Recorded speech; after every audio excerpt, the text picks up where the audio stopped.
So I recently got a comment from you guys asking me about the vegetable garden. So today we're going to have a tour of the entire garden.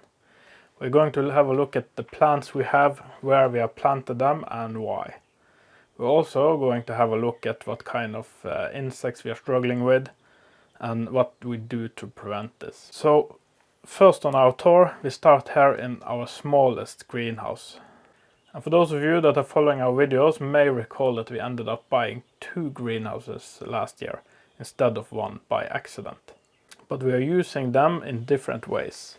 In this greenhouse we have heating with a thermostat. The temperature never dips below 15 degrees Celsius. And so we keep the plants that are most sensitive to cold in this greenhouse. And so the plants that we keep here are our tomato plants. Of those we have 3 types. We have one called super sweet, which gives us small red tomatoes, which are really sweet. We have one type called moneymaker, and we have a third kind called Zlatan, which gives us orange tomatoes. And the rest of the plants are bell peppers, and those are of the sweet kind. So in this greenhouse we haven't built any beds, and the reason for that was actually due to a lack of time last year. When we started to build this, we didn't have much time before we needed to move out the tomato plants last year. And so we took the shortest route. We laid down a fiber mat and we put gravel on top. But so far it works great. We are using a special kind of tomato pots on our tomatoes here, and so we will see if we keep it like this or not. We do also actually have a problem with our tomato plants that we do not know why it occurs. The leaves turns yellow. So if you are an expert on tomato plants and you know what does this, please write to us. We would like to have the answer to this.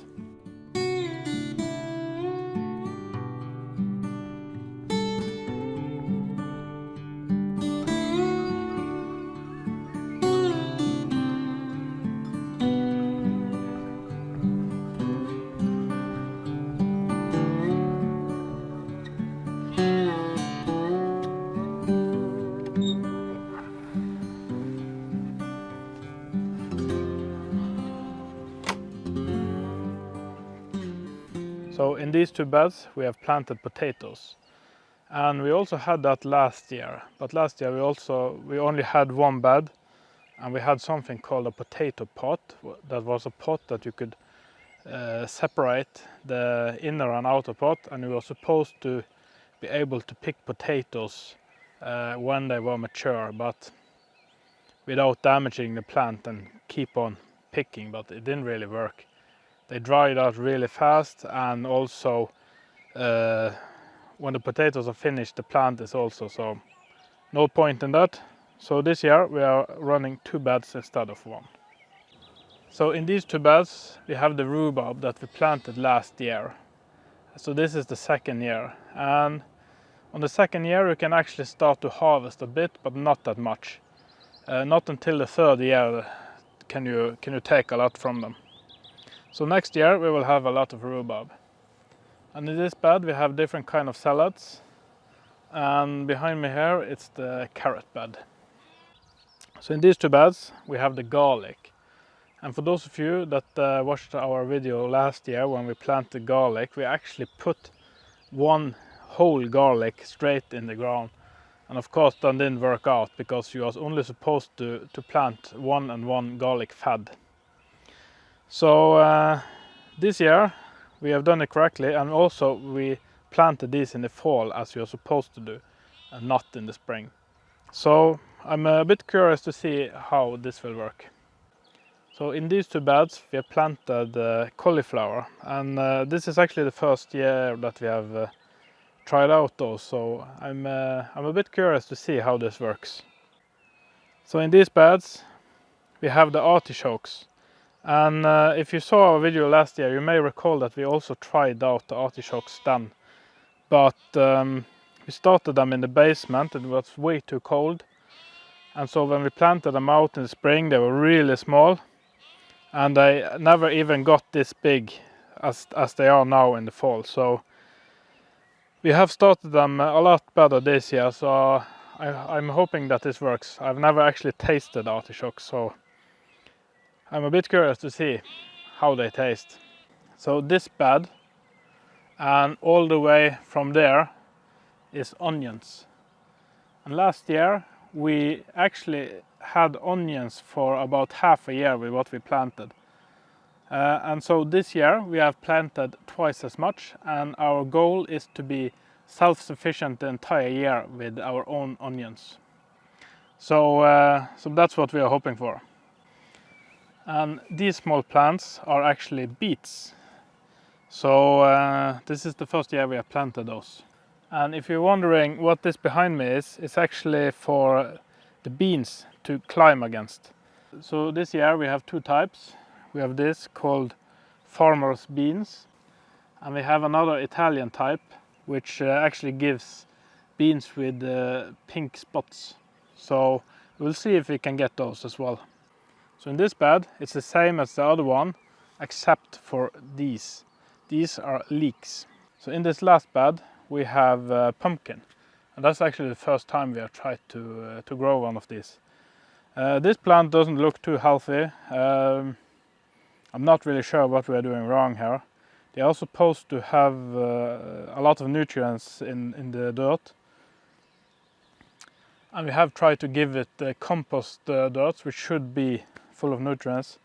But yeah, we are doing something wrong here, but I'm not sure why. So, are you an expert in this? Then please give us some advice here.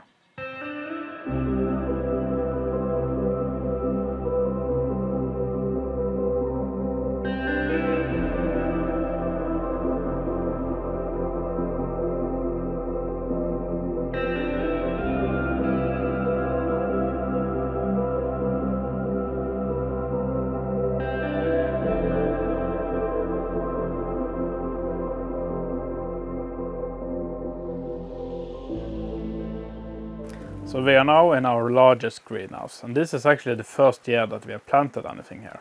And the reason for that is that when we started to build this last year, it took so long that it wasn't finished until September, and it was too late to start to plant anything. So the beds and everything else we didn't get in this greenhouse until this year. And in this greenhouse we have planted watermelons. We are really excited about those. We have never had those before. We have planted cucumbers. Those we had last year as well, and we had great success with them. But this year we have them in the bigger greenhouse. We also have something new this year. We have a kiwi plant, and we are a bit excited about that because we haven't tried that one before. So we have no idea if we will get anything on that this year or not. We will see. And we have a grape plant. We actually had that for some years, but it was planted outside. And so every year it came back, but it didn't grow as much, and it was probably a bit too cold for it.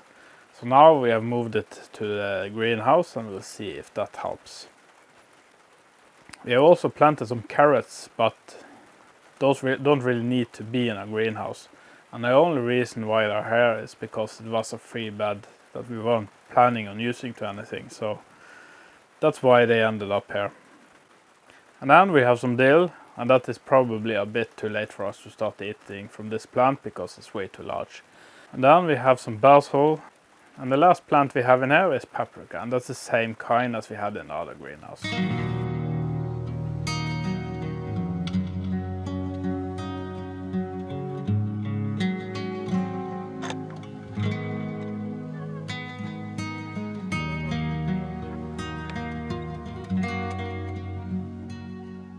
So now we have moved over to the berry garden, and as the name suggests, this is the garden where we grow the berries. And we have a different kind of berries here. We have 4 beds with strawberries. The type of these, I'm not really sure. I remember when we bought some of the plants that they were named Corona, because that's something that I remembered at the time. It was in the middle of the pandemic. And we have 2 bushes here with red currant, but for some reason we can't really get them to grow properly. something is eating the leaves every year and we have no idea what it is.